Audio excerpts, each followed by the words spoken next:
He titulado esta conferencia Revoluciones, Tiranos y Guerras. Suena como un título terrible, pero es exactamente de lo que se trata. Vi una mujer sentada sobre una bestia escarlata llena de nombres de blasfemia. Apocalipsis 17:3. Aquí hay esta iglesia controlando esta bestia de color escarlata. Apocalipsis 13:4 dice, y adoraron al dragón, inconscientemente, sin saber, por supuesto, que había dado autoridad a la bestia, y adoraron a la bestia, la cual ha sido definida como ese poder que gobernó por los 1260 años, luego recibió la herida mortal y gobernará nuevamente al final de los tiempos. La hemos identificado básicamente como el catolicismo. Y adoraron a la bestia diciendo, ¿quién es como la bestia y quién podrá luchar contra ella? Y aquí se ven todos que se están inclinando ante esta bestia gigante, los reyes del mundo y las personas de alto rango de este planeta.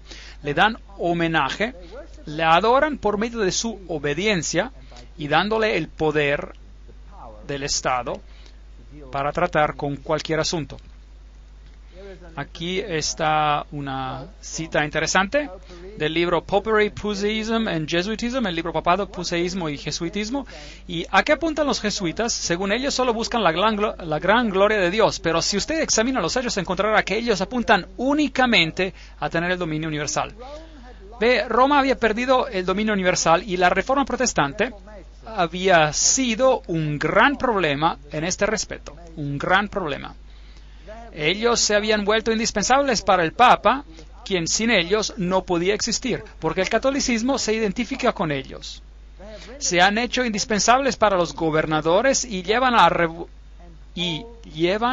a revoluciones en sus manos. Y de esta manera, bajo un nombre u otro, son ellos quienes gobiernan el mundo. El papado se ha coronado a sí mismo gobernador del mundo entero. El Papa es el gobernador del mundo entero. Ese es el Sacro Imperio Romano que se expande sobre todo el planeta. Bueno, si echamos un vistazo a un siglo de revoluciones, empezando desde el 1750 al 1850, veremos la Revolución Americana en 1776 y podemos preguntar a los presidentes que en ese entonces gobernaron quiénes creen que fueron responsables de esta revolución. Luego está la Revolución Francesa, 1789, y la Revolución Española, 1823, la Revolución Polaca, 1831, las revoluciones alemana e italiana en 1848, y llegando a 1917 tenemos la Revolución Rusa, y luego básicamente ya era tiempo de guerra. De 1914 a 1918 que de hecho hizo la Revolución Rusa posible, y luego la Segunda Guerra Mundial de 1939 a 1945. Eso es mucho conflicto en este planeta. ¿Cuánta sangre se ha derramado en este planeta como consecuencia de estas revoluciones? ¿Y por qué? Porque un poder quería el control absoluto. Y la Biblia dice que el dragón le dio su poder para que todos sean sujetos a ese poder y a ningún otro. Bueno, miremos a esta cronología breve. En 1717 estamos tratando con este periodo de tiempo de terribles conflagraciones en este planeta. La Gran Logia Masónica de Inglaterra fue fundada. Inglaterra era una espina en la carne, era una nación protestante, así que la Gran Logia Masónica es fundada para infiltrar a este poder. 1721, la primera logia masónica fue fundada en Francia.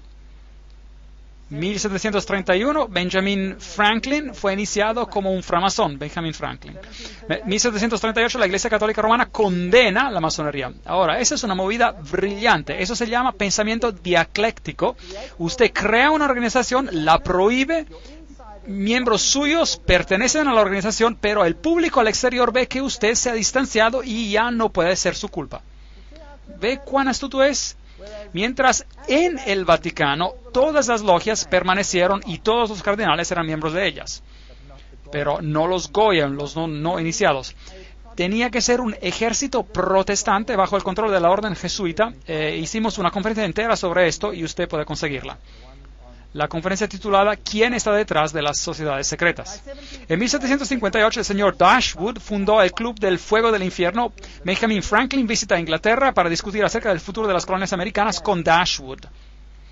1768 la fundación del rito de la estricta observancia. Ese es el grado 33 de la masonería por Baron von Hund, basado en la tradición templaria. Un punto interesante. Y luego Federico de Prusia, Federico el Grande. Bueno, no sé qué hay de tan grande acerca de él, pero sin embargo él fundó la Orden de los Arquitectos de África y usa el título Illuminati para describir sus logias neomasónicas.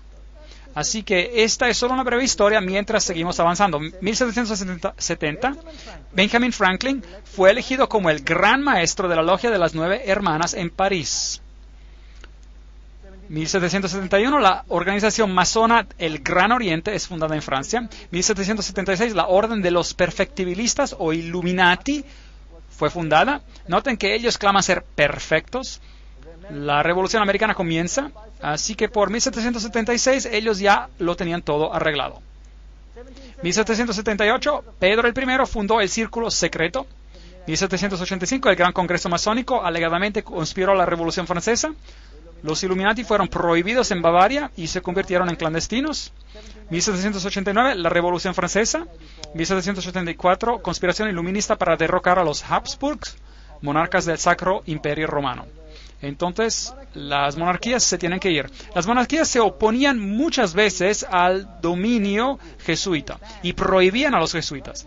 Bueno, y había llegado el tiempo de venganza. Nadie prohíbe el poder de la Iglesia Católica Romana. En 1816, John Adams escribió al presidente Jefferson de Estados Unidos: vamos a tener multitudes regulares de ellos en tantos disfraces como solamente un rey de los gitanos puede asumir, disfrazados en pintores, publicadores, escritores y maestros. Si alguna vez hubo un cuerpo de hombres que mereció la condenación eterna en la tierra y el infierno, es esta sociedad de Loyola. Ellos hablaban bien directamente en esos días. Viene del libro The New Jesuits, los nuevos jesuitas. Ahí está la cita. Todo lo que le digo tiene una cita.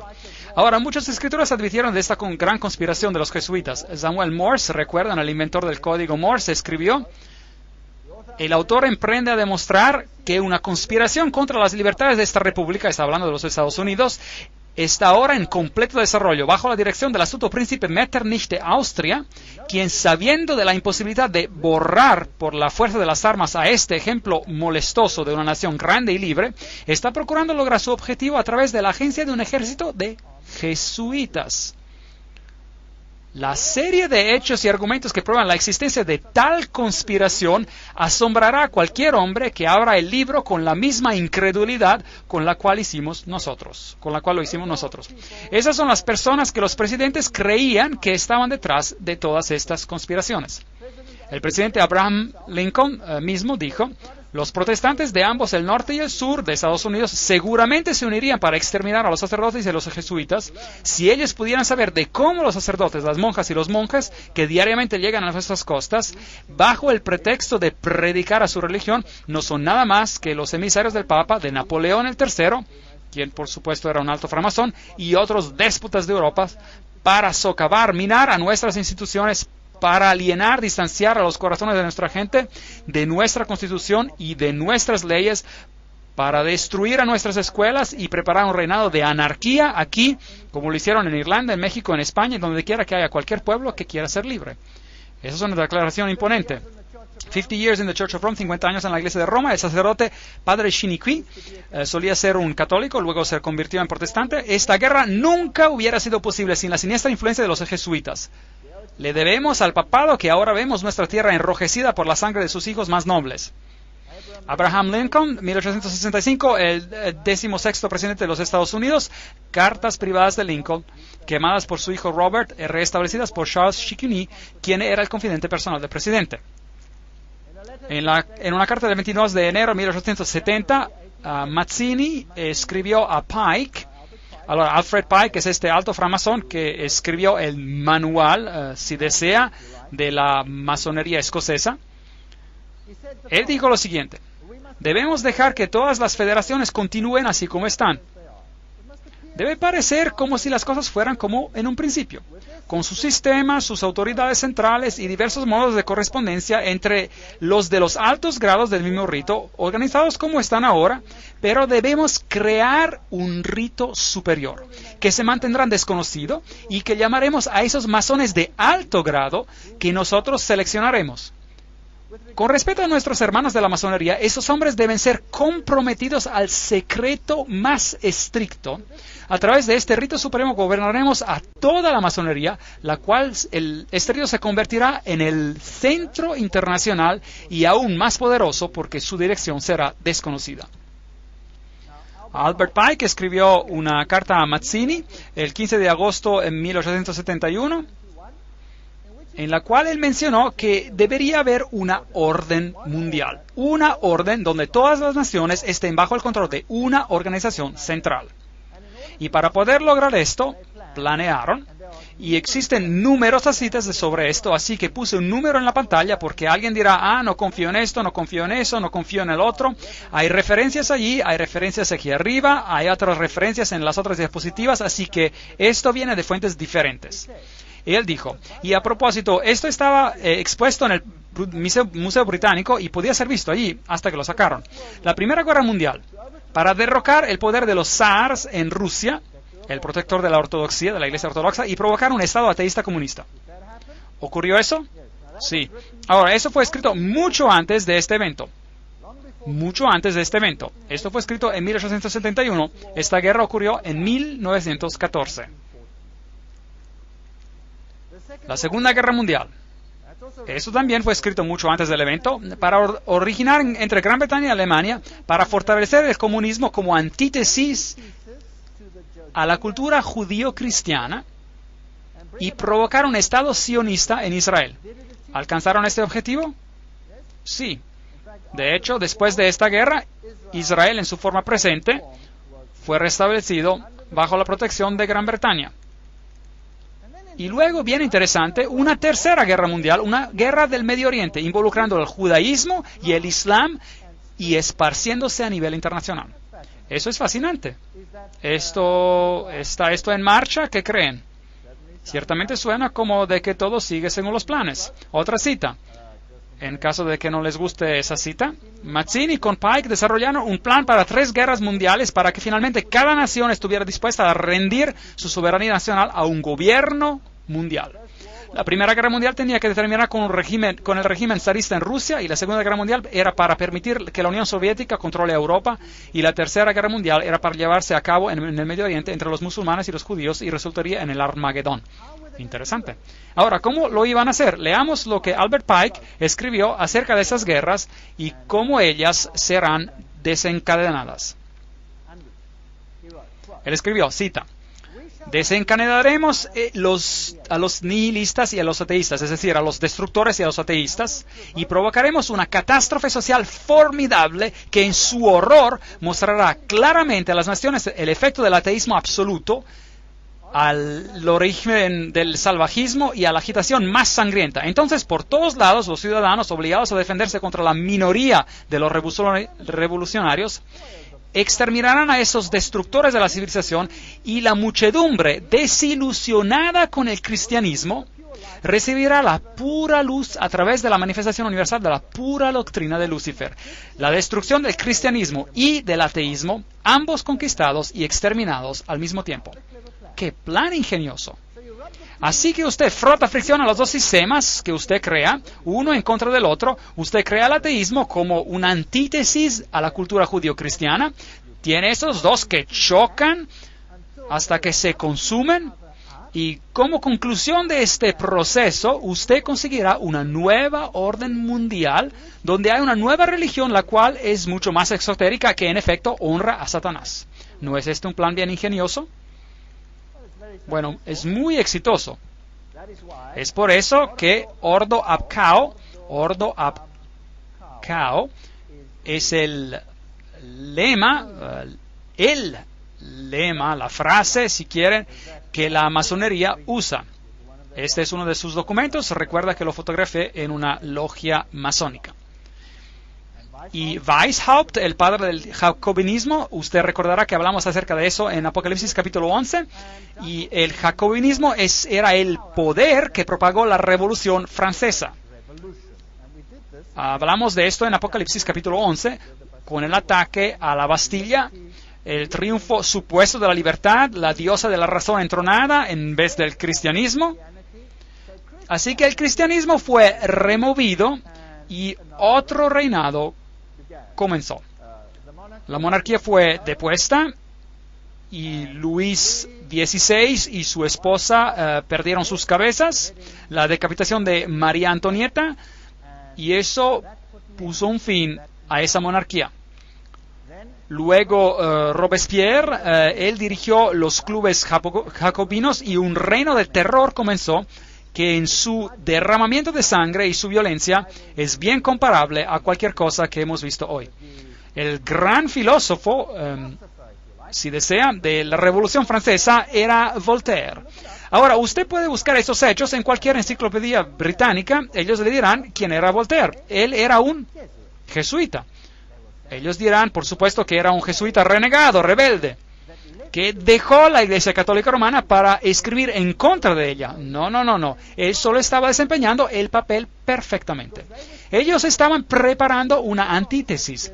Usted se acuerda de la promesa que el jesuita hace, que tomaré un rol en uno o en el otro lado del campo y lo haré perfectamente siempre y cuando la Iglesia Madre gane.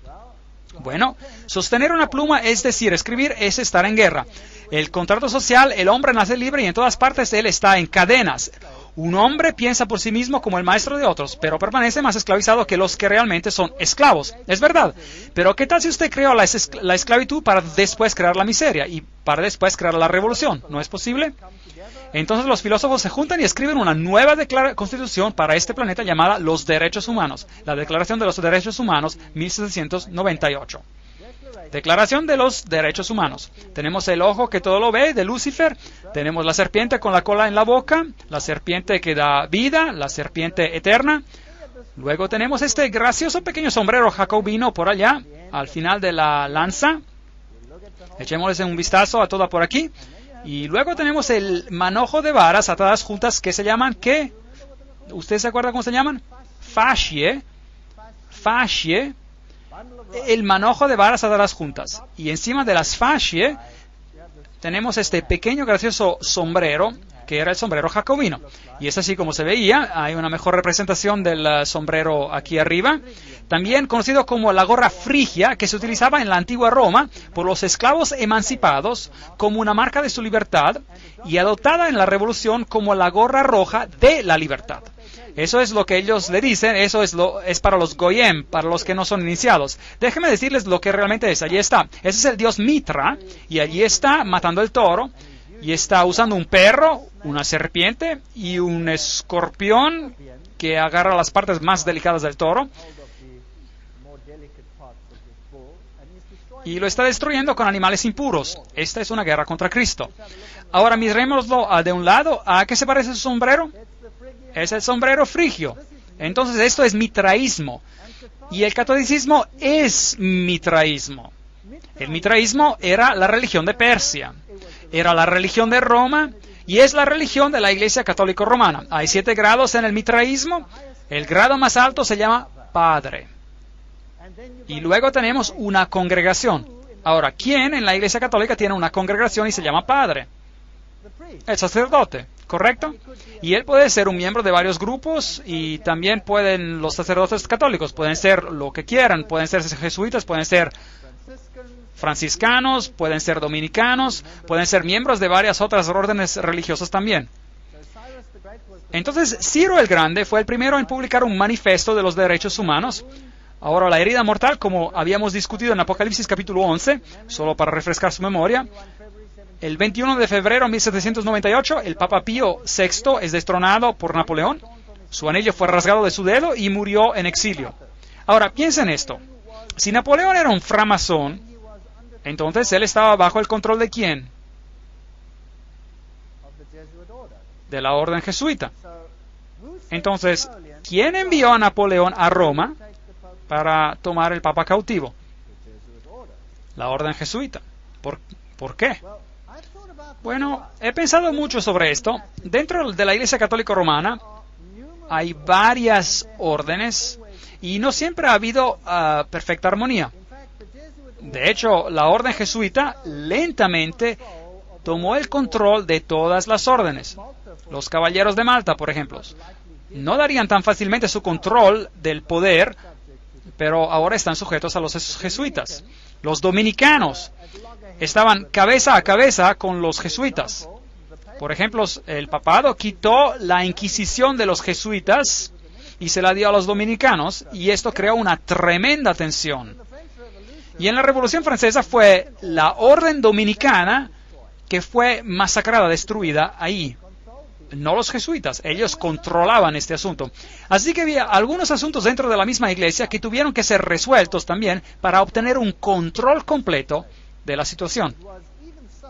Un saneamiento. De hecho, fue tanto así que en el Concilio de Trento muchos católicos romanos se levantaron y dijeron la palabra y solo la palabra. No piensen que todo en la Iglesia Católica siempre ha sido negativo hacia la palabra. No. Y Martín Lutero debió haber hecho un impacto también. Y así hubo muchos que no estaban de acuerdo. Así que la Iglesia misma necesitaba una depuración, por así decir. Y luego hubo otro problema. Y este problema era que la Reforma había apuntado a Roma como el anticristo. Ahora, si la Reforma señala a Roma como al anticristo, cualquier movimiento que parezca emanar de Roma será visto con ¿qué? Con sospecha. Entonces, ¿por qué no destruir el papado aparentemente y luego resucitarla y al mismo tiempo depurarla de todo lo que está en contra y luego resucitarla como el poder final bajo el completo control de estas organizaciones? ¿Tiene sentido? Eso sería un buen truco. Y luego, cualquier cosa que pase a partir de entonces con el pequeño papado débil sería un descuido. Sería descuidado porque no puede venir de ellos, debe venir de otro lado. Así es como las sociedades secretas funcionan. Trabajan detrás de los frentes y de otros frentes y de otros frentes. Veamos qué pasa. Diciembre de 1804, el Papa Pío VI presencia a Napoleón coronándose a sí mismo como emperador. 1808, Napoleón toma los estados del Vaticano, entonces Roma está disminuyendo. 1848, Mazzini ataca a Roma y el Papa es exiliado. Los estados papales ya no existen. Este poder desaparece. Los protestantes literalmente se relajan, básicamente. Una cosa peligrosa de hacer. El general Berthier toma cautivo al Papa. Weishaupt y sus compañeros jesuitas cortaron los ingresos al Vaticano lanzando y conduciendo la Revolución Francesa. dirigiendo la conquista de Napoleón de la Europa católica. Y finalmente haciendo de que Napoleón arroje al Papa Pío VII en prisión en Aviñón, hasta que él estuviera de acuerdo, noten, que el precio de su libertad sería de restablecer la orden jesuita. Había sido prohibida, aún en la Iglesia Católica, imaginen eso, habían trabajado clandestinamente. Esta guerra jesuita, o quizás había sido prohibida a propósito para que parezca que hubiera una guerra, esta orden jesuita, uno nunca sabe, porque esas personas son extremadamente buenos mentirosos. Pero esta es la historia, eso es lo que pasó. Esta guerra jesuita en el Vaticano fue terminada por el Congreso de Viena y por el Tratado de Verona secreto en 1822. Ahí está la cita, todos los que les digo tienen una cita, no estoy inventando nada. Después de que el Papa Pío fue liberado de la prisión de Napoleón, él formalmente restauró la orden jesuita con una bula papal. Una bula es la declaración más fuerte que un papa puede publicar. En 1814, y el Papa añadió en esta bula: si alguien nuevamente intenta abolir a la Sociedad de Jesús, él incurrirá la indignación de Dios Todopoderoso y de los santos apóstoles Pedro y Pablo. Esto pudo haber sido una provocación. Podría haber sido un juego, podría haber sido real, cualquiera que sea la situación, realmente nunca lo sabremos hasta que el velo del tiempo sea removido un día. Pero libertad religiosa para todos. Y los revolucionarios salen a las calles y hacen lo que sienten que tienen que hacer. José Bonaparte, aquí está, 1768-1844, rey de España y gran maestro del Gran Oriente de Francia, logia masónica. Aquí tenemos todas las conexiones masónicas. Esto viene de un libro masónico, fuentes masónicas. Napoleón el mismo fue un alto framasón. Está haciendo guerra en toda guerra, limpiándola de las monarquías, y luego él tiene una guerra con Inglaterra. Ahora bien, ¿quién controla Inglaterra en ese entonces? Los masones. Entonces tenemos una batalla de Waterloo, y esos son los generales que pelearon en los dos lados. Michel Ney y von Grouchy están en el lado de Napoleón, alto masón, y Napoleón, alto masón también. Al otro lado tenemos al general Blücher. Aquellos que son alemanes conocerán el viejo dicho Ran wie Blücher an der Katzbach, que habla del general Blücher al río Katzbach. Él ganó una victoria sobre Napoleón ahí. Él era un alto masón. Y G. von Schmarhorst era alto framasón también. Todos ellos eran framasones.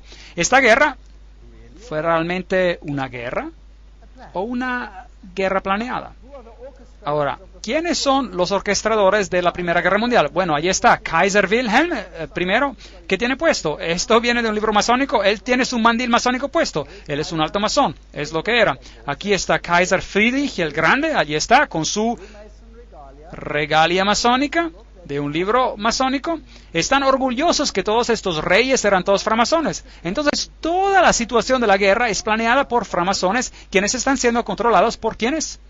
Por los jesuitas. Ahora, rápidamente echemos un vistazo a América. Aquí está este gran edificio, el Capitolio. Allí está la piedra angular del fundamento y dice, puesta masonamente el 17 de septiembre de 1932.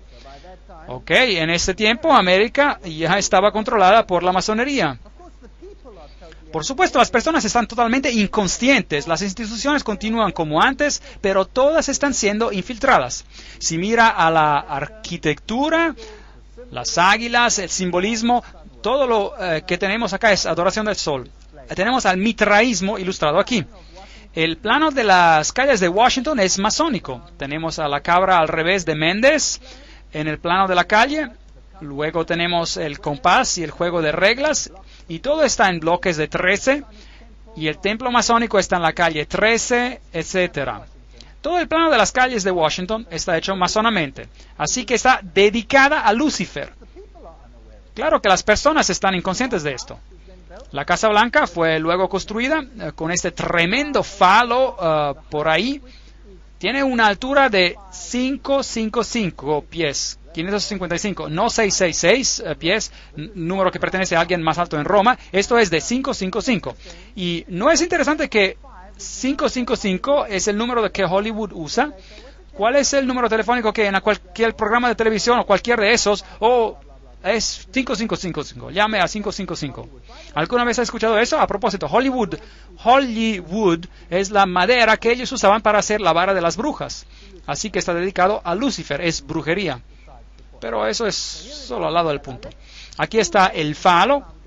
¿Quién puso estas fundaciones? Los masones. Entonces preguntémosles lo que significa. Aquí está la enciclopedia de la masonería. No puede conseguir una fuente mejor que esta. Los obeliscos fueron originalmente erigidos en el honor al dios Sol. Esa conexión viene de la adoración egipcia del falo. Entonces allí está algo, masculino. Ya saben qué es, en la Casa Blanca. No necesitamos seguir leyendo. Está dedicado a los dioses Osiris y Isis. Y,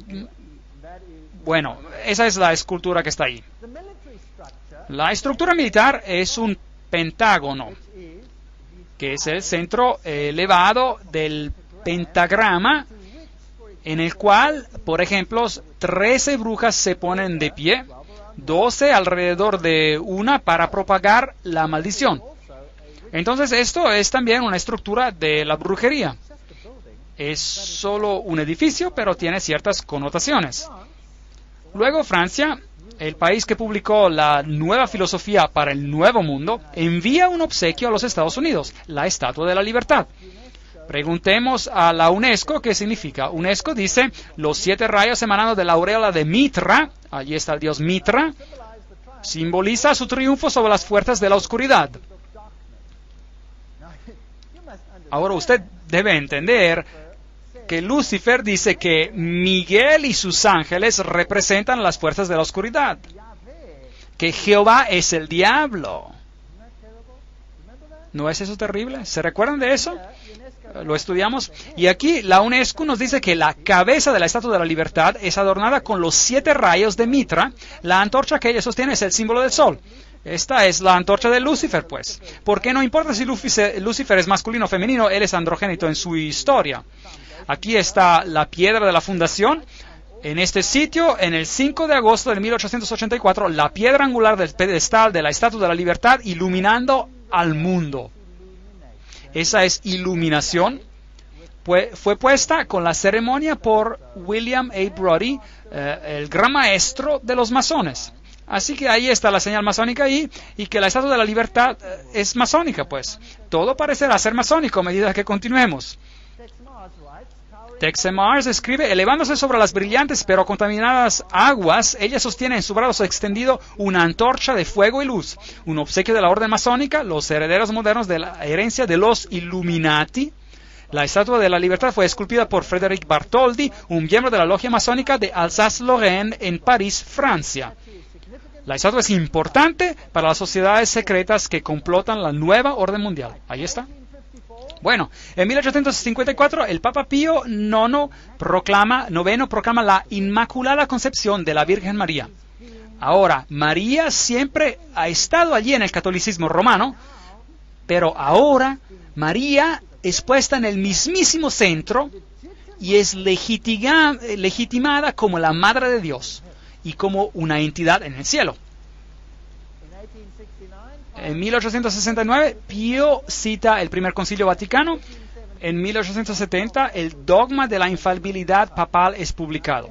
Ahora tenemos otro Dios en la tierra. Y el ultramontanismo triunfa. Los jesuitas se aseguran de que todo el poder es concentrado en un hombre. ¿Qué pasa entonces? 1917, la Revolución Rusa. Y tenemos este interesante mensaje de Fátima. Hay una conexión con el Islam aquí, pero olvídenselo, regresaremos a eso en la siguiente conferencia. Rusia será convertida, el Santo Padre consagrará a Rusia a mí. Y luego hubo una visión del infierno, y la tercera visión era que el Papa en ese tiempo actual, Juan Pablo II, recibiría un atentado de muerte, lo cual ocurrió. Ahora, no es muy difícil, si usted ha planeado todas esas cosas desde el principio, de decir lo que pasará. ¿Ve? No es muy difícil. Ahora, veamos a los paralelos entre la Revolución Francesa de los Jesuitas y la Revolución Rusa. Ellos son los siguientes. Ambas revoluciones estaban basadas en las escrituras comunistas de los francmasones Voltaire y Marx. Los jesuitas perfeccionaron el comunismo en sus reducciones misiones en Paraguay. Entonces, en Paraguay probaron si esto funcionaría o no y lo perfeccionaron ahí. Ambas revoluciones saquearon a las iglesias del Estado. Ambas revoluciones terminaron con las monarquías. Ambas dinastías, la de los Borbones y la de los Romanov, habían expulsado a los jesuitas. Ambas fueron quitadas. No iban a arriesgarse otra vez. Ambas revoluciones produjeron repúblicas en forma, pero absolutas monarquías en poder, controladas detrás de las escenas por las personas quienes estaban ahora en control. Ambas revoluciones declararon el ateísmo como la religión del Estado. Ambas revoluciones realizaron un reinado de terror por una policía secreta a forma de inquisición. ¿Y qué reino de terror crearon? Millones y millones murieron. Stalin es personalmente responsable por la muerte de millones de personas. Ambas revoluciones resultaron en dictadores militares responsables por la eliminación de los disidentes. Exactamente el mismo patrón. Si ha funcionado una vez, ¿por qué no usarlo otra vez?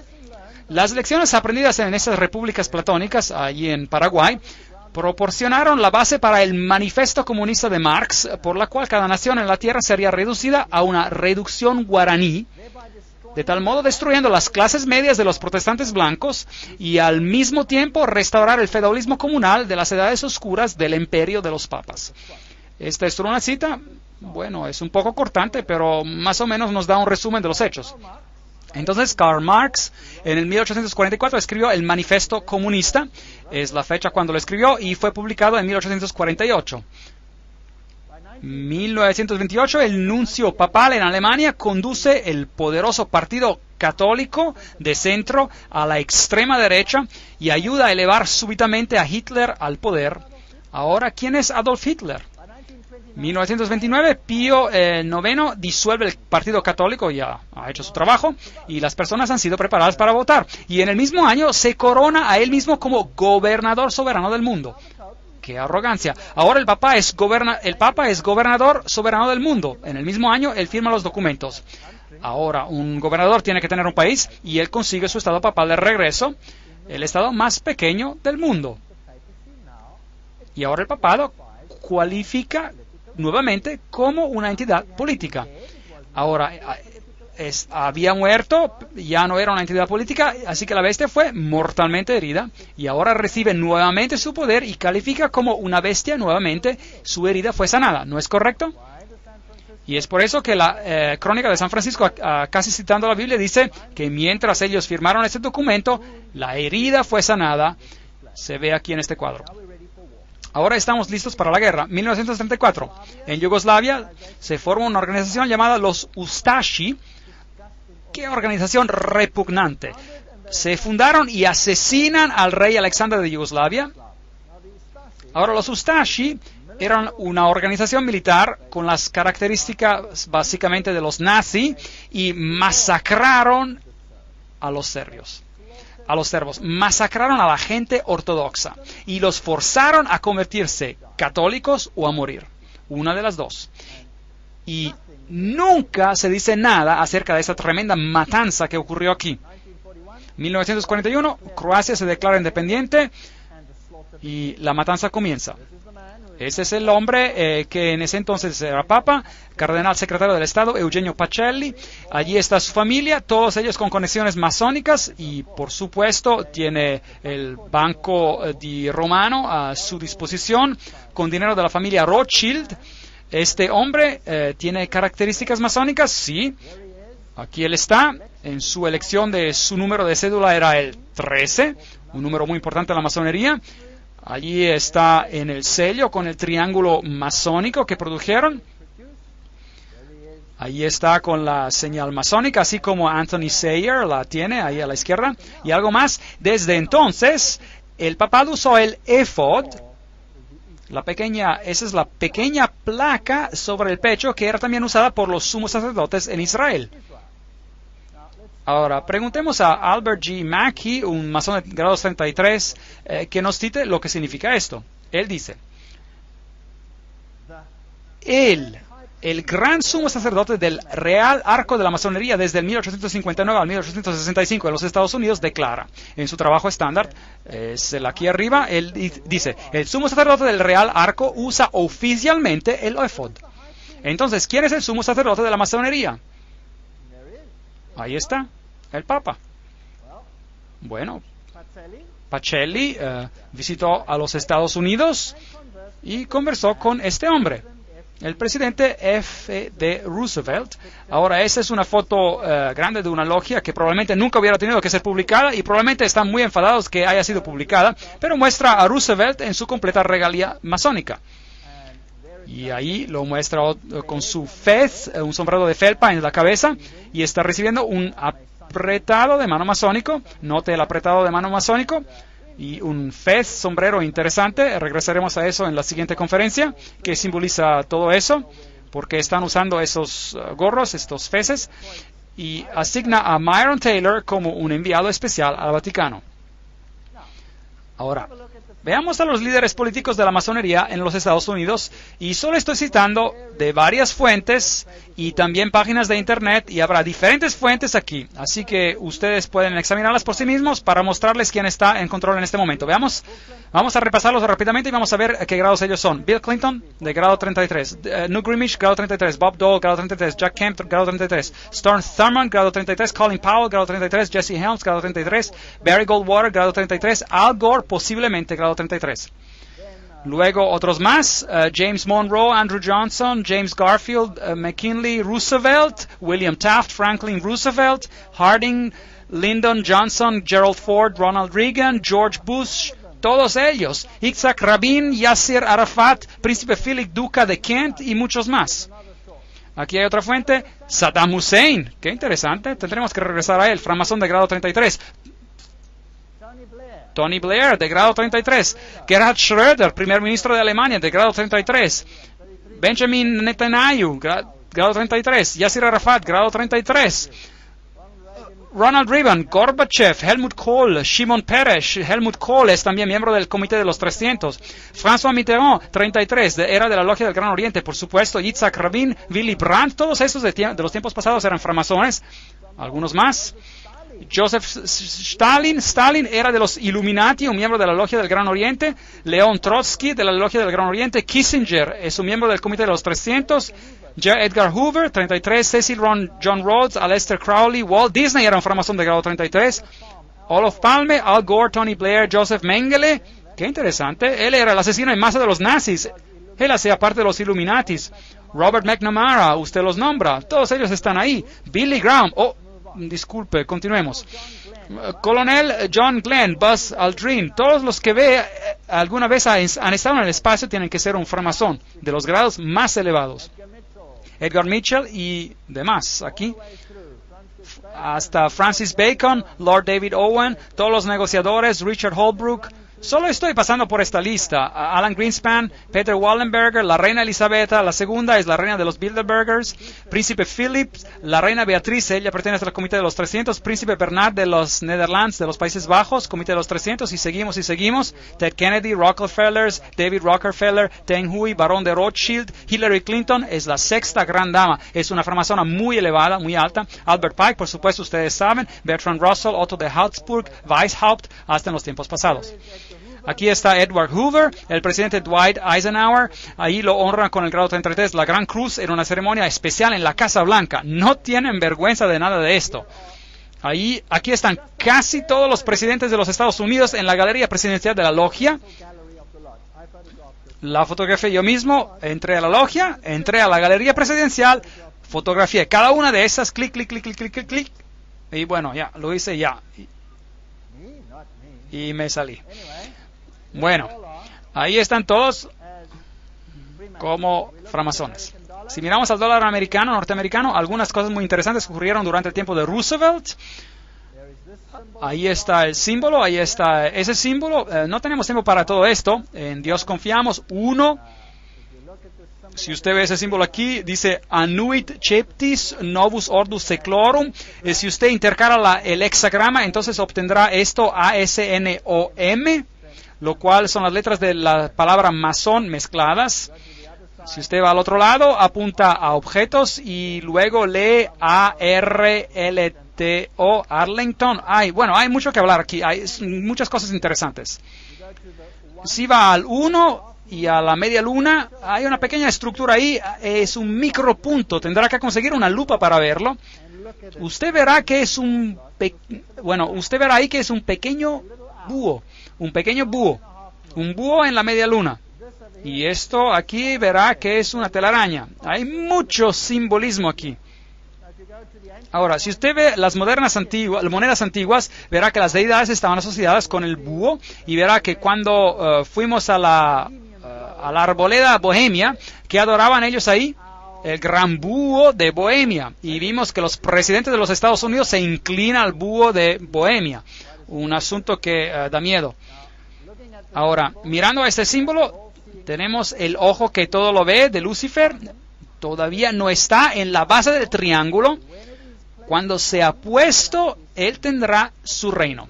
Pero ese es Lucifer, Anui Cheptis, traducido el Dios, Novus Ordus Seclorum, traducido la nueva orden de los siglos o de las edades. Hay 13 niveles ahí. El inferior es la fecha de la fundación de la independencia de los Estados Unidos, pero también es la fundación de los Illuminati.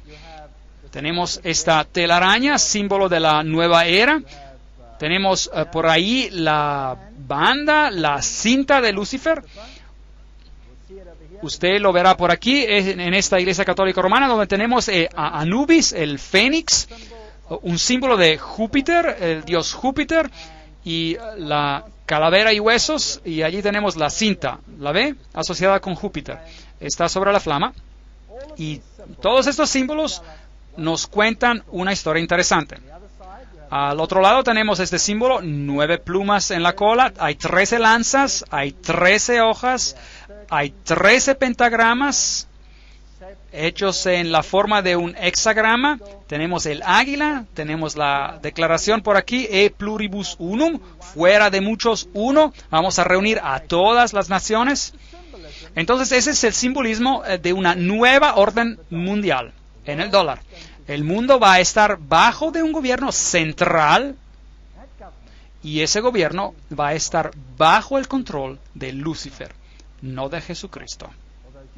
Aunque Jesucristo, por supuesto, sabe de esto y lo permite, y está en última instancia en control. Él nos dice antes del tiempo que esto va a ocurrir, y luego, el final de la historia es que Jesús reinará sobre este planeta. En la sección previa estuvimos mirando a los simbolismos del dólar americano y vimos como todos estos simbolismos son masónicos y aparecen en el dólar después del tiempo del presidente Roosevelt. Apocalipsis 13:11, después vi a otra bestia que subía de la tierra, tenía 2 cuernos semejantes a los de un cordero, pero hablaba como un dragón. Vamos a tratar con esta profecía en detalle en otra conferencia. Ejerce toda la autoridad de la primera bestia, la cual encontraremos definida como el catolicismo romano, que surgió antes, y hace que la tierra y sus habitantes adoren a la primera bestia, cuya herida mortal fue sanada. Ahora aquí hay un aliado protestante que impondría las doctrinas papales. Pero se hablará de eso en otra conferencia, una conferencia completa titulada Dos bestias se vuelven amigas. Si mira la arquitectura, es interesante. Este es San Pedro, es el edificio del Capitolio, donde está en el Senado del Parlamento norteamericano. La arquitectura es idéntica. Por supuesto, el edificio mismo fue diseñado, el americano, por la masonería, y la masonería está bajo el control ¿de quién? De la orden jesuita. Ahora miremos algunos de los simbolismos por allí y algunos de los interesantes asuntos. Ahora estamos listos para la Segunda Guerra Mundial, y las 3 personas que desempeñan el rol principal entre los 6 aliados son este hombre de aquí, Winston Churchill, y él era un ¿qué? Un framasón de grado 33. Vimos que Roosevelt, en su completa regalía masónica, era un framasón de 32 o 33 grados. Y luego tenemos a Stalin, quien era, por supuesto, un miembro del Gran Oriente, framasón de grado 33. Todos ellos están del mismo lado. Extracto de un informe por el embajador Harriman en Moscú al Departamento del Estado en Estados Unidos del 30 de junio de 1944. Stalin pagó tributo a la ayuda rendida por los Estados Unidos a la industria soviética antes y durante la guerra. Él dijo que acerca de 2/3 de todas las grandes empresas industriales en la Unión Soviética habían sido construidas con la ayuda de los Estados Unidos o su asistencia técnica. El otro tercio había venido de Inglaterra. Entonces, ¿quién construyó a la Unión Soviética? ¿Quién la construyó? El Occidente. El Occidente la financió y la construyó. Aquí podemos ver a Winston Churchill en su logia masónica druida, con todos sus colegas druidos alrededor de él. Esos son hechos genuinos. Esto no es solo una conjetura. ¿Usted se recuerda del ataque japonés a Pearl Harbor? Bueno, afortunadamente ya los 50 años del acta de secreto ya se pasaron y ahora está comprobado como un hecho, porque esto ha sido revelado, que ellos sabían que Pearl Harbor iba a ser atacado. ¿No es correcto? Y decidieron no hacer nada acerca de esto. ¿Por qué? Porque ellos necesitaban un accidente para comenzar una guerra. La Constitución americana no les iba a permitir de entrar en una guerra. Necesitaban un incidente, un accidente, y lo crearon. De hecho, eso es un asesinato en masa de su propia gente. ¿No es correcto? Porque ellos sabían acerca de esto. Esto es conocimiento público, esto está en las noticias. Los 50 años de secreto han terminado. Ya nadie puede negarlo, ya es un hecho. Así que América ya una vez ha matado a miles de su propia gente para permitir que algo llegara a ser posible que no era posible antes. Una vez que lo hicieron con éxito, ¿usted cree que lo podrían hacer nuevamente? Me pregunto. ¿Qué hay sobre el otro lado? Hitler. Hitler dijo: aprendí mucho de la orden de los jesuitas. Hasta este momento nunca ha habido algo más grandioso en la tierra que el sistema jerárquico de la Iglesia Católica. He transferido mucho de esta organización a mi propio partido. Los SS, los escuadrones de protección durante la época nazista en Alemania, estaban constituidos de acuerdo a los principios de jesuita. Himmler, la cabeza de los SS, estaba estrechamente asociado con los jesuitas por medio de su padre y hermano. Hitler dijo de él: puedo ver en Himmler como nuestro Ignacio de Loyola. Y José Goebbels era también un jesuita entrenado. Así pues, de los dos lados, ¿quién los controla ambos? El mismo partido. Esto se llama tesis y antítesis. Goebbels, Himmler, estas personas eran jesuitas, eran fascistas. Adolf Hitler, fascista, usando el simbolismo del dios Sol, la cruz maltesa, los símbolos del dios Sol. Aquí él está con Hindenburg mismo, por supuesto un masón. Estas cosas fueron completamente planeadas, ganando la juventud a su lado. Una de las personalidades católicas principales para ayudar a Hitler al poder fue Franz von Papen. Y Franz von Papen, por supuesto líder del Partido Católico, ayudó en la subida repentina de Hitler al poder. Entonces la Iglesia Católica ayudó en la subida repentina de Hitler al poder. Y estas fotos son compuestas a propósito, tienen un significado masónico, pero regresaremos a eso más tarde.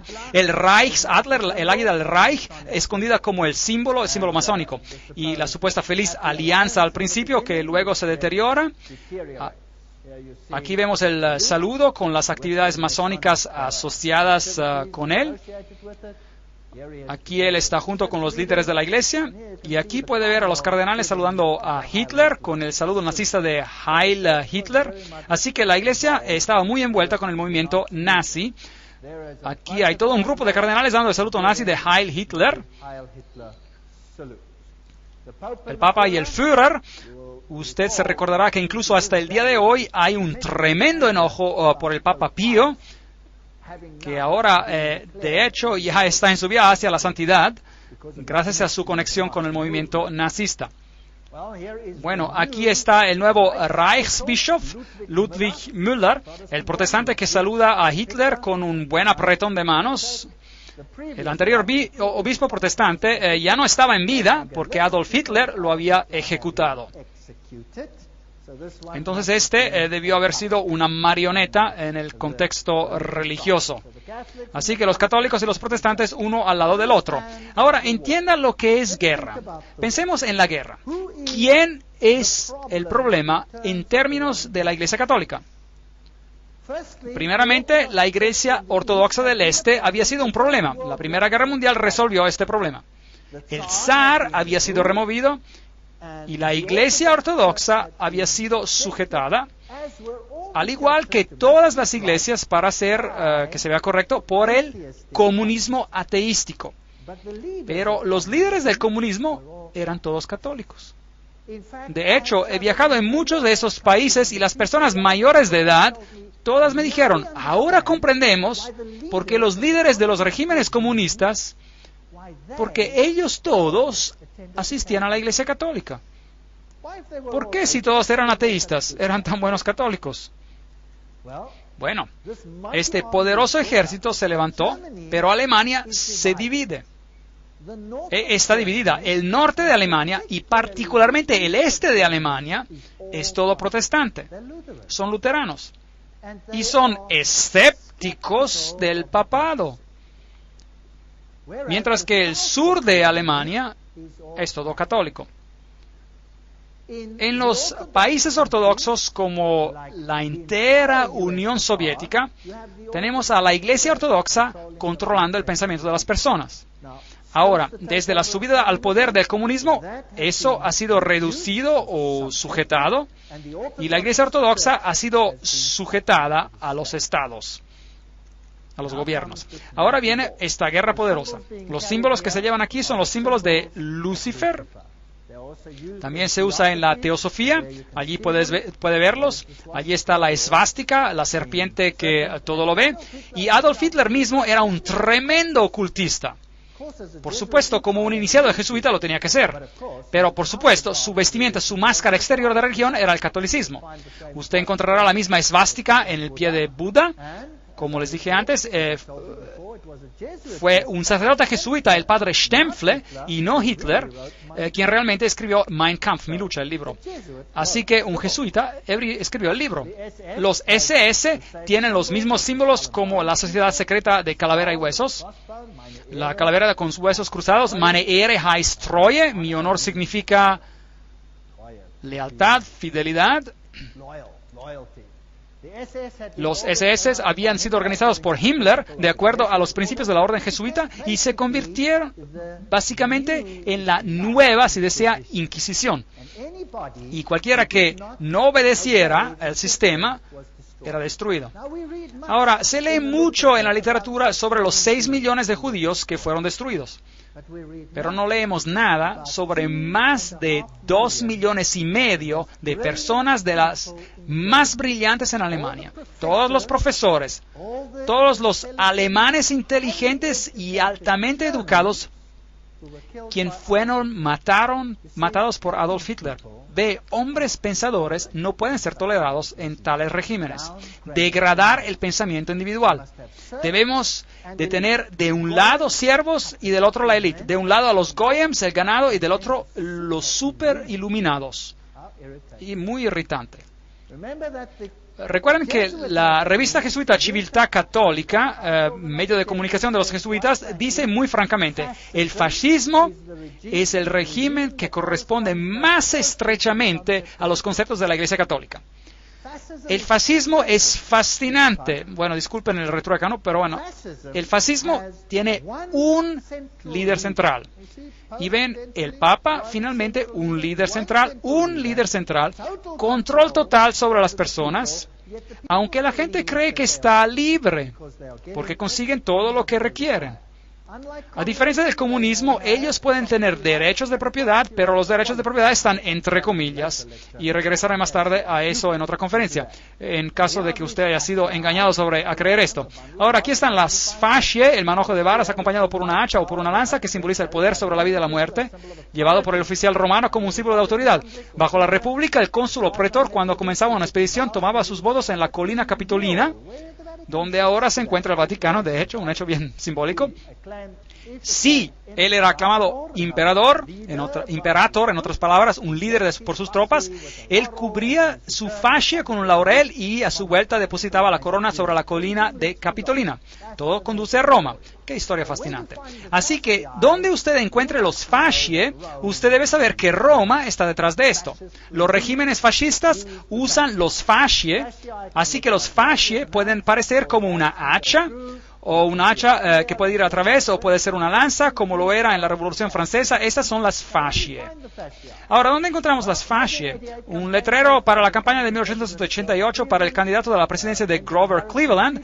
Benjamin Harrison lo derrotó, pero más adelante él ganó. Cleveland fue reelegido a un término no consecutivo de presidencia. Allí está en su águila en pie de 2 fascie. ¿Lo ven?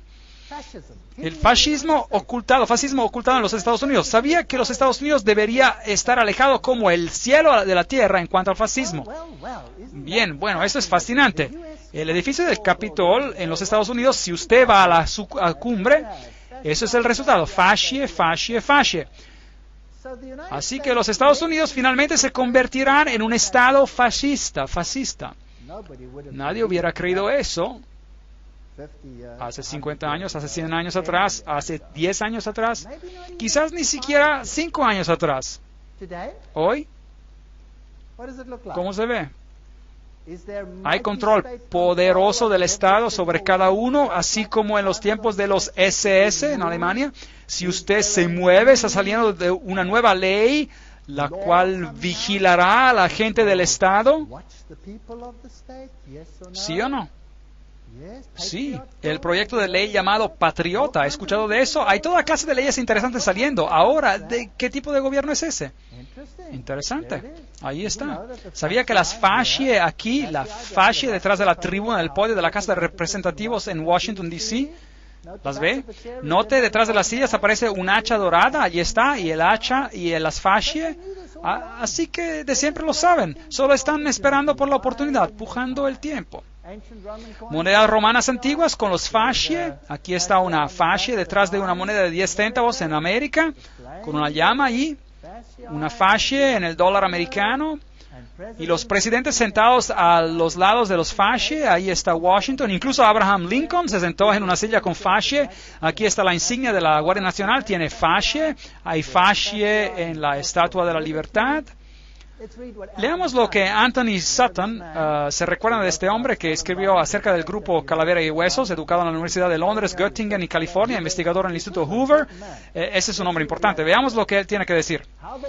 ¿Cómo la orden crea guerra y revolución? Habla de la sociedad secreta Calavera y Huesos, que son los Illuminati, que tienen a los jesuitas detrás de las escenas. La historia operacional de la orden solo puede ser entendida dentro de un marco del proceso dialéctico hegeliano. Hegel, el gran hombre que dijo, siempre crea dos direcciones, tesis y antítesis, y rózalas bien rosadas. ¿A quién le importa cuántas personas mueran en el proceso? Luego tienes la síntesis, lo que realmente es lo que uno desea conseguir.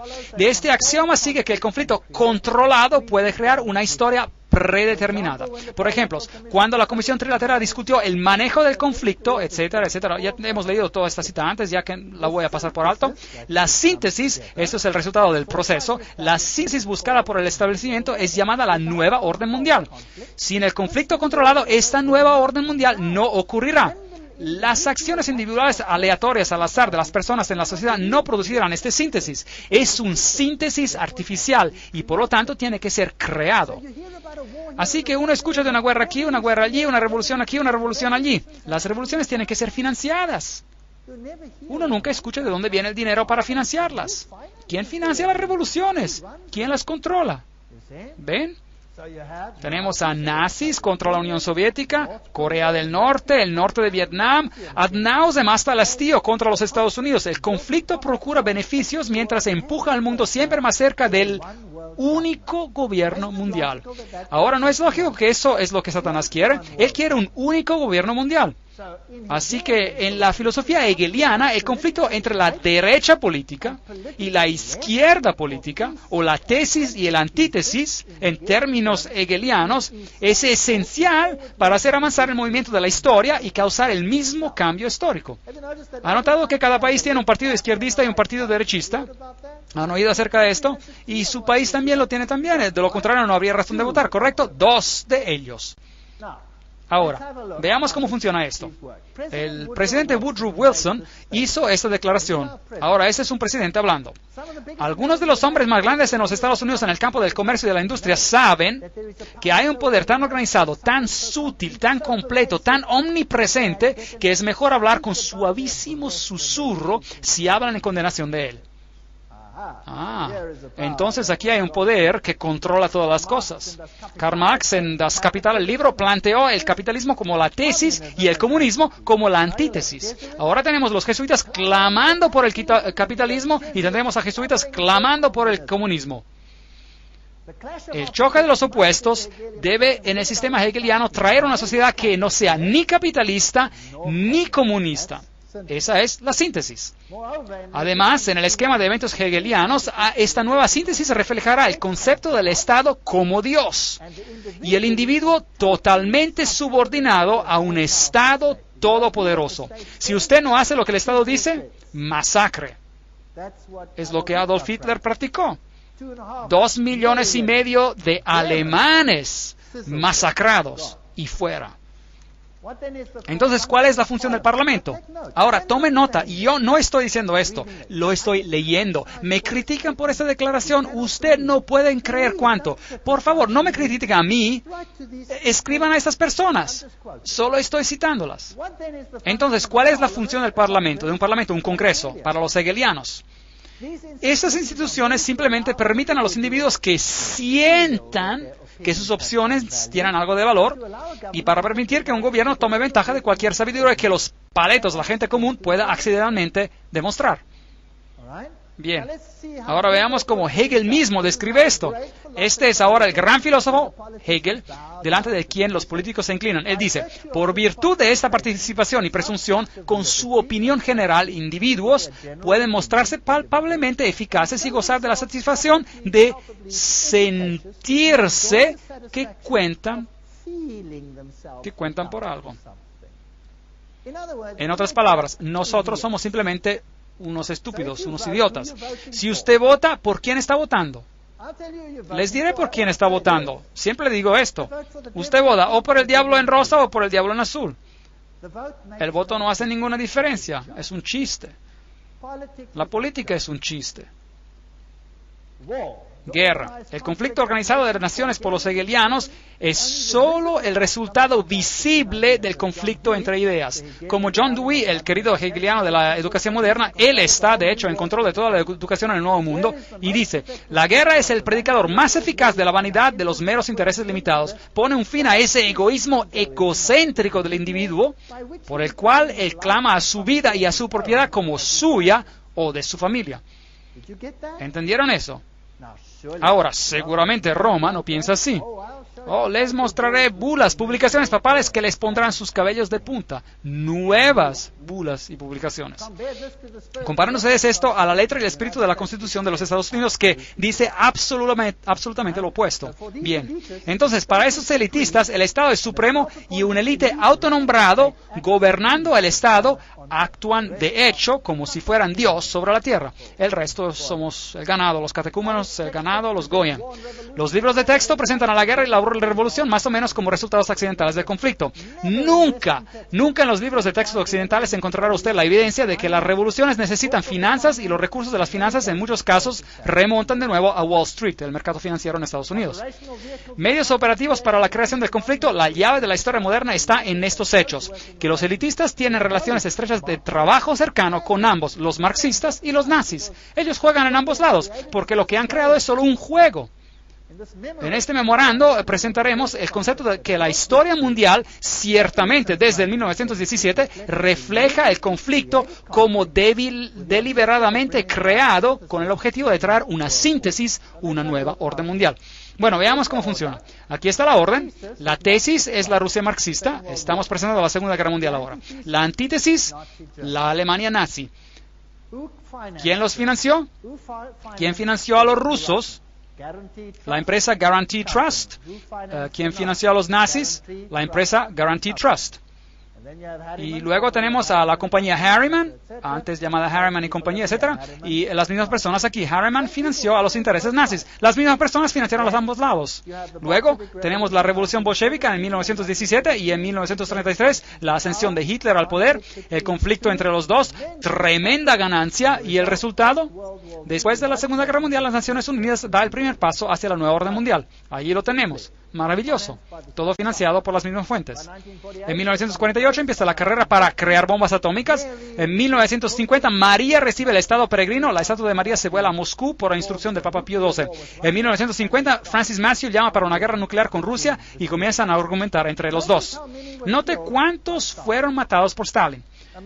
Entre el 1.766.188 víctimas hasta el comienzo de 1922, números obtenidos de los documentos soviéticos, cerca de 5.000 eran sacerdotes, maestros, monjas, etc., de la Iglesia griega ortodoxa. Tan pronto como la persecución se extendió a los millones de luteranos, reformados, bautistas, metodistas y especialmente a los cristianos menonitas, la circulación de la Biblia no está solo estrechamente prohibida, pero es también castigada severamente.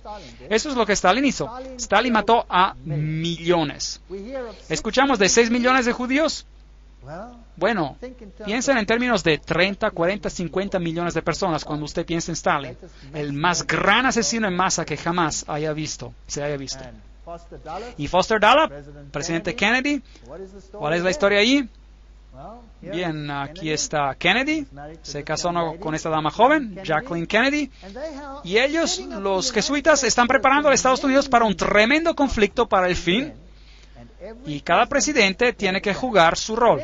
Finalmente este presidente muere y este otro sube a la presidencia, Lyndon Johnson. Pero ¿sabían algo importante? Un presidente tiene que jurar sobre la Biblia cuando asciende. ¿Sabían que Lyndon Johnson rehusó jurar sobre la Biblia? ¿En qué juró entonces? Lyndon Johnson fue jurado como presidente por la jueza Sarah D. Hughes solo unas horas después del asesinato. La jueza Hughes trajo una pequeña Biblia para el juramento de la ceremonia, pero fue sustituida por un misal católico romano, un libro de misa que fue encontrado en el avión. Entonces él juró sobre un misal católico romano y rehusó jurar en la Biblia. ¿No les dice algo todo esto? ¿No es interesante? Yo lo encuentro muy interesante. Ahora, ¿por qué este presidente Kennedy tuvo que irse? Después de todo, era un católico romano. ¿Es posible que no todos los católicos romanos son tan fácilmente engañados? Aquí está la limusina mientras avanza. Aquí tenemos a la señora Kennedy ayudando al agente de servicios secretos, Clint Hill, a subirse a la parte trasera del coche, donde el presidente fue disparado. Y aquí están las rosas que ella recibió. Muy interesante. Aquí está Dallas, el 22 de noviembre de 1963. John Fitzgerald Kennedy, 35º presidente de los Estados Unidos, visitó a Dallas. Eso es interesante. También el número 11 por ahí. Ese es el edificio. Aquí está el edificio de donde aparentemente fue asesinado. Desde esa ventana, así dicen, allí está, un poquito más grande. Y aquí está la placa donde escribieron lo que pasó. El 22 de noviembre el edificio adquirió su notoriedad a nivel nacional y alguien supuestamente subrayó esto, cuando Lee Harvey Oswald disparó y mató al presidente John F. Kennedy. La mayoría de las personas no creen que Lee Harvey Oswald disparó al presidente. El coche del presidente bajaba por esta calle, ese árbol todavía no estaba allí, y fue aparentemente disparado desde esa ventana ahí arriba y pasó aproximadamente donde estoy parado relativo a esta fotografía. Ahora note que mientras estaba bajando, él estaba viajando en este lado de la calle. Imagínense un montón de personas paradas en ambos lados y aquí hay una pequeña subida. Y cuando se acerca más allá a la subida, si sube más, hay una cerca de estacas. Y si usted mira desde la cerca de estacas, podía ver hacia abajo en la calle. Y aparentemente, cuando los disparos se dispararon, más de 100 personas, incluyendo la policía, no corrieron a ese lado arriba, pero corrieron hacia la subida, hacia la cerca de estacas. Ahora, ¿por qué corrieron delante del presidente y no hacia atrás del presidente? Aparentemente dicen que Lee Harvey Oswald fue el único que lo disparó y lo disparó por detrás. Y el disparo lo golpeó acá. Un disparo muy, muy increíble. De hecho, se ocurrió así. Solo que tiene un pequeño problema. La cabeza del presidente no fue hacia adelante, sino fue hacia atrás. Y el disparo le llegó aquí en la garganta y había una pequeña herida de entrada por delante y una gran herida atrás. Entonces, ¿de dónde los disparos? ¿De dónde llegaron? ¿De frente o atrás? Él fue disparado desde el frente. No solo eso, hubieron disparos desde otros lugares, a los lados, y había una intercalación que todos llegaron al presidente. Hay hasta evidencia de que el chofer mismo, quien ocurrió ser zurdo, se dio la vuelta y disparó al presidente mismo con una pistola también. El presidente recibió disparos múltiples. De los testigos que corrieron hacia la valla de estacas, más de 100 de ellos, casi todos ellos, excepto por una o dos damas, de las cuales se le hizo burla, fueron asesinados también. ¿No es extraño? ¿No cree usted que sería extraño que todos los testigos murieron de manera extraña? Bueno, este es uno de los más grandes encubrimientos que probablemente jamás ocurrió. Aquí está la valla de estacas y cuando usted mira ahí, es así como estaba. Allí detrás de la cerca dispararía y sería la vista desde la cerca. Ahora estoy pretendiendo de estar ahí, yo tomé la foto yo mismo. La cruz estaría ahí, así que él dispararía al presidente a esta corta distancia y le dispararía de la parte lateral y enfrente. Ahora es interesante que la cabeza del presidente se sacudió hacia atrás y a su izquierda. Así. Eso significa que él debió ser disparado del lado frontal, ¿correcto? ¿No es eso lógico? Ahora, ¿estoy diciendo esto o es un conocimiento público? Eso es conocimiento público. Y aún así es denegado por el gobierno, porque tienen un culpable, Lee Harvey Oswald. Allí está el lugar donde Kennedy murió, directamente desde la valla de estacas. Ahora, veamos cómo JF Kennedy murió. Y veamos la producción de la televisión sobre este asunto y luego usted hará su propia decisión. El título del video: Dallas, Texas, 22 de noviembre de 1963, presidente John F. Kennedy asesinado 37 años después. El pueblo americano aún no sabe la verdad. Engaño, engaño, engaño. Regresemos a ese día en Dallas. La fecha era un 22 de noviembre. La hora, poco antes de mediodía. Primero había una gran muchedumbre, pero mientras la caravana de automóviles se acercaba a la Plaza Elite, es aquí donde la caravana de automóviles violó las propias reglas de los servicios secretos. Mientras el auto daba una curva, bajó su velocidad de 40 millas por hora a 7 millas. Fue precisamente allí que los golpes se dispararon. Por 6 segundos, los ocupantes en el carro de Kennedy fueron golpeados por las balas. Kennedy se agarró de su garganta. La cabeza de Kennedy explotó, empujada por una gran fuerza hacia atrás y hacia la izquierda. Entonces, y solo entonces, el auto del presidente aceleró rápidamente y siguió. Lyndon Johnson, el nuevo presidente, ordenó a una comisión federal de investigar el crimen. La comisión Warren nos ha dado la versión oficial. Lee Harvey Oswald había actuado solo. Pero si todos los 3 disparos habían venido de atrás, entonces ¿por qué la cabeza del presidente voló hacia atrás? ¿Por qué tantas personas, incluyendo a policías, no corrieron hacia el almacén de libros donde estaba Oswald, pero hacia la cerca? Si la comisión de Warren estaba en lo correcto, ¿por qué tantos testigos alegaron ver algo completamente diferente del informe oficial? Hasta unas 177 personas murieron simplemente por saber demasiado. El momento en que Kennedy fue matado, un encubrimiento masivo entró en operación. Testigos fueron amenazados y muchos de ellos asesinados. Jean Hill entrevistada inmediatamente después. Un disparo salió y él se agarró del pecho, hubo un intervalo y 3 o 4 disparos más se escucharon. La limusina ya había acelerado. Con nosotros ahora está Jean Hill, quien estuvo más cerca del auto del presidente que cualquier otro durante los disparos. Señorita Hill es una profesora de primaria en Dallas y ha estado en constante temor de su vida por los últimos 29 años. Comprendo que 2 hombres alegando de ser agentes de los servicios secretos la interrogaron después del asesinato. ¿Qué le preguntaron?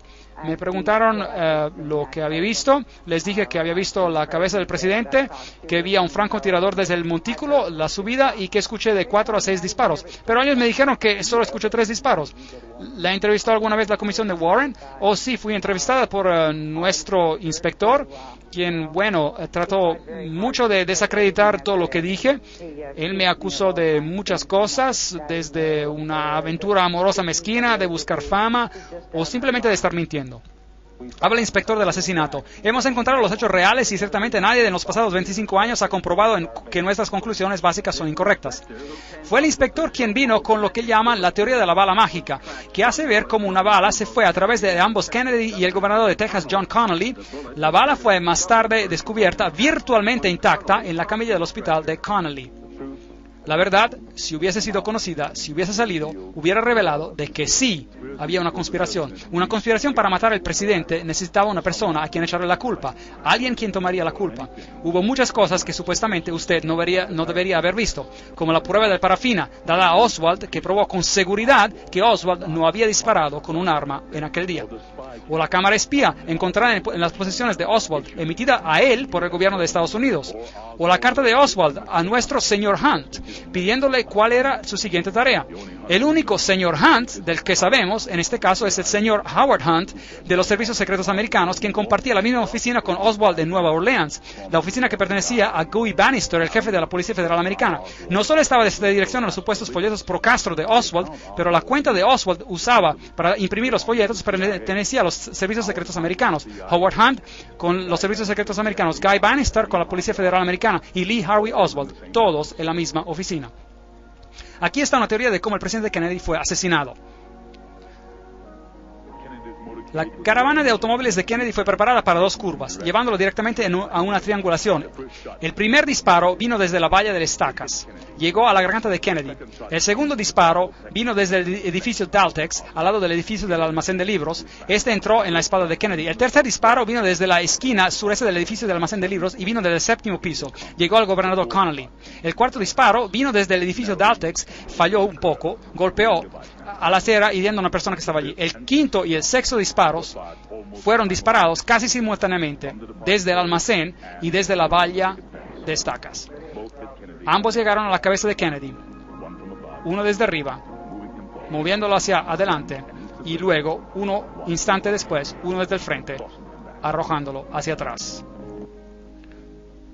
Otra teoría incluye al chofer, el agente secreto William Greer, como uno de los francotiradores. Miren al chofer cuidadosamente. Aquí usted ve al pasajero en el frente dándose la vuelta y mirando al presidente en vez de saltar atrás para asistirlo, y ese gira hacia adelante. El chofer ahora está dándose la vuelta. El arma viene a la vista y dispara. Usted verá esto repetidamente en esas secuencias.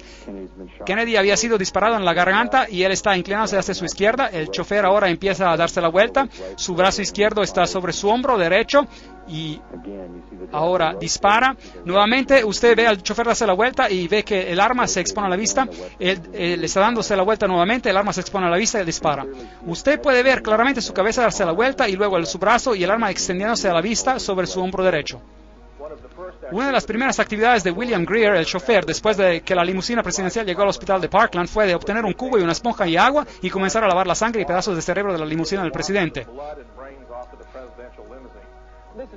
Hay una nueva teoría acerca del asesinato de John F. Kennedy. Un científico del gobierno indica que las cintas audio de la policía proveen nueva evidencia de que hubo un segundo francotirador. Si pudiera ser probado que el sonido en la cinta fue un disparo y que de hecho vino desde la subida de hierba, entonces proveería algo de evidencia de que hubo un segundo francotirador además de Harvey Lee Oswald. Pero hasta ahora pocos están de acuerdo con la conclusión hecha por Thomas. Hola. Sí, Ray, adelante, por favor, hable. Me gustaría saber por qué ha tomado tanto tiempo para obtener esta información y que la verdad sea expuesta. Le responde Víctor Marchetti, un oficial de la Policía Secreta Americana. Durante el tiempo del asesinato, en primer lugar, todavía no se ha comprobado y no creo que nunca se va a comprobar. El secreto en el gobierno está diseñado para un propósito y solo un propósito. No es de guardar al enemigo o a la posición de saber lo que está ocurriendo, pero de guardar al pueblo americano de saber lo que está ocurriendo. Y toda la evidencia que existe, o quizás alguna vez haya existido, que implicaría al gobierno en el asesinato de Kennedy, puede estar seguro de que esta evidencia está ahora destruida. Así que, aun si todo se comprobara ahora, las posibilidades de solucionar el asesinato de Kennedy y de dar la culpa a la parte culpable es casi imposible. ¿Por qué alguien mataría a un presidente tan popular de los Estados Unidos?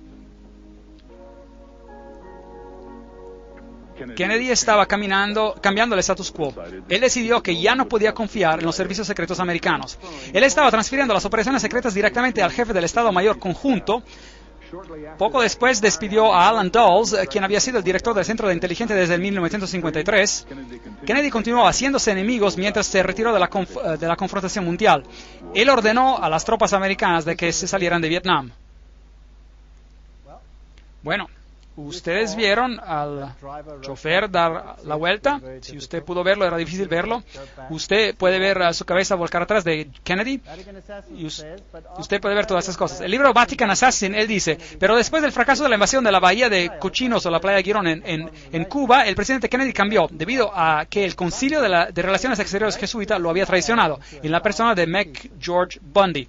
Él trató de romper los servicios secretos americanos en 1000 pedazos. Ahora, los servicios secretos americanos serían como las SS de Alemania, nazi. ¿Por qué romper eso? Luego él llamó por el regreso de la moneda americana al estándar de oro. Ese era un programa mayor. Eso pararía la Reserva Federal. Y otra cosa que él dijo, voy a separar a la iglesia y el Estado. Creo que ese fue un gran error que él hizo en los ojos de los jesuitas. Recuerden de que Loyola dijo, finalmente dejen a todos con tal astucia ganar la influencia sobre príncipes, nobles y magistrados de cada lugar que puedan estar listos a nuestra señal, aún para sacrificar a sus relaciones más cercanas y amigos más íntimos, cuando decimos que es para nuestro propio interés y ventaja. Eso es fascinante. Sabemos, por supuesto, que Jacqueline Kennedy fue criada en un convento jesuita. Bueno, dejemos ahí este asunto. Uno de los escritores principales de la oratoria de Nixon durante 3 años fue el padre jesuita, el reverendo John McLaughlin, quien escribió las oratorias de Nixon como un salario de $32,000 en el año, lo cual era mucho dinero en ese entonces. Y el siguiente presidente, Gerald Ford, ahí está su propia firma, un framasón de grado 33. Yo mismo tomé esta foto en la logia masónica. Ahí él lo firma, framasón de grado 33. Estas personas no son lo que dicen ser, y cuando lo miramos y cuando vemos estas apretadas de manos que tienen y la santa alianza entre el papado y los Estados Unidos de América, esto es a propósito una foto de la señal. Reagan designó a este hombre para ser representante del Vaticano. Así que en 1987 Juan Pablo II visita a los Estados Unidos, el presidente Reagan lo saluda y dice, mientras tú nos exhortes, nosotros escucharemos. Esta no es una separación de la Iglesia del Estado, porque con todos nuestros corazones añoramos hacer este buen país aún mejor. El Papa es citado como diciendo, vengo como un amigo de América y de todos los americanos, católicos, ortodoxos, protestantes, judíos, personas de todas las religiones y todos los seres humanos de buena voluntad. Interesante. Aquí está junto a lo que es a propósito también un cuadro masónico, pero no entraremos en detalles. Esta también es una señal masónica, pero no iremos en esos detalles. ¿Cómo planean sus viajes? Preguntémosles. Aquí está Ronald Reagan planeando su viaje a este presidente de Rusia. En septiembre, Gorbachev propuso un encuentro precumbre en Reykjavik, Islandia. Washington consistió... los astrólogos escogen la hora y la fecha de salida a las 9:45 de la mañana y del 9 de octubre Reagan voló a Reykjavik. Tiene muy mal el Saturno, tienes que cultivar a Júpiter. Ahora él está actuando como Nabucodonosor. Llamemos a los astrólogos para decirnos cuándo tendría que tomar lugar esta reunión. Usted sabe, el 11 es una fecha muy importante. Los presidentes mueren ese día, edificios se caen. Mi Papa, el Papa Juan Pablo II, confirma para usted como el Papa de mi secreto, el Papa de quien hablé a los niños durante las apariciones, el Papa de mi amor y mis penas. Eso es lo que María aparentemente dijo a los niños en Fátima. Este es el Papa del secreto. María predijo que él tendría o recibiría un atentado de asesinato, y los canales modernos, por medio del padre Goebbels, dicen que este es el Papa de la promesa. Bueno, Malachi Martin, en The Keys of This Blood, las llaves de esa sangre, ese es un trabajo pontífico, escribe claramente la nueva agenda, la agenda del cielo, el gran diseño de Dios por una nueva orden mundial había comenzado. El Papa Juan Pablo ahora andaría zancando en la arena del juego final del milenio como algo más que un gigante geopolítico de ciudad. Él era y sigue siendo el siervo sereno y con confianza, el siervo del gran diseño. Allí otra pieza del lenguaje masónico. Él va a ser el que manda todo, el hombre principal. Todo ese derramamiento de sangre, todas estas guerras. En Alemania, ¿qué pasó? ¿Qué hizo la guerra en Alemania? La Segunda Guerra Mundial. En Alemania, el norte de Alemania fue devastado. fue bombardeado con bombas incendiarias, lo cual era ilegal de acuerdo a todas las convenciones. Ellos arrojaron bombas incendiarias en el norte de Alemania. La ciudad de Hamburgo fue hecha polvo por bombas incendiarias. Ahora, las bombas incendiarias no solamente destruyen a blancos militares, ¿qué destruyen? Queman seres humanos en vida. Entonces, la guerra apuntaba a destruir a las personas. Y luego, el este de Alemania, el entero conclave protestante fue cortado y dado a la Rusia soviética por 2 generaciones, donde se les impuso el ateísmo. Hoy ya no existe el protestantismo, porque el protestantismo ha sido destruido. La Iglesia ortodoxa ha sido sujetada, todos ellos son sujetos a Roma. Millones de servos murieron. Millones. Ha sido una matanza en los últimos siglos como jamás este mundo ha visto. ¿Por qué? Para ganar el control completo del mundo. Aquí está Gerard Newkirk, declara, en las últimas 2 décadas, particularmente durante los años de Reagan y los 2 últimos de George W. Bush, los Estados Unidos está viéndose menos como una democracia y más como una criatura fascista altamente desarrollada. ¿No es interesante? Yo no estoy diciendo esto, solo lo estoy leyendo. Desprovisto de las idiosincrasias y de los efectos de sus progenitores, donde ellos practicaron esos métodos, esta forma de fascismo tiene una máquina de propaganda que sin duda es la más eficiente que el mundo jamás haya visto. Nos encontramos en un periodo de tiempo interesante. Y aquí usted ve a George Bush con el Papa. Aquí ve el primer ministro de Inglaterra con el Papa. Todos estos miles puntos de luz. Framasones de grado 33, miembros de Calavera y Hueso, Illuminati, framasones de grado 33 con el Papa. Y ahora veamos esta foto. Aquí está el presidente George Bush con el Papa, bajo el cuadro de Ignacio Loyola. ¿Quién va a ser el gran líder espiritual de la nueva orden mundial? Por favor, note este cuadro. El Papa se sienta en el altar del Corazín. Esto es cuando él visitó a Jerusalén y a Israel recientemente. El cuadro del fondo muestra a Cristo con un libro abierto que lee: amad a vuestros enemigos, vendré pronto. ¿Qué más ve en su trono? Una cruz volcada. Allí está también el Papa con una cruz volcada, un símbolo de la victoria de Lucifer sobre Jesús. Ese es un triste estado de asuntos y vimos a las enseñanzas del iluminismo, vimos a las enseñanzas de la orden masónica, vimos a las enseñanzas de las sociedades secretas y vimos que Lucifer es su Dios. Así lo dicen ellos mismos. ¿Y qué tenemos que hacer? Salir de ella, mi pueblo. Salid de ella, mi pueblo, para que no sean partícipes de sus pecados. Creo que estamos en el umbral de la historia. Creo que los eventos finales se están desenvolviendo. Y creo que no necesitamos temer, porque Dios dijo que Él les daría la oportunidad de mostrar sus intenciones verdaderas. La apostasía final contra Dios terminará en la victoria más grande que el universo jamás haya visto y el reino de Dios muy pronto vendrá. Si usted creía que esto estaba bien allá en el futuro, tengo noticias para usted. Está a la puerta. Jesús viene pronto. Gracias.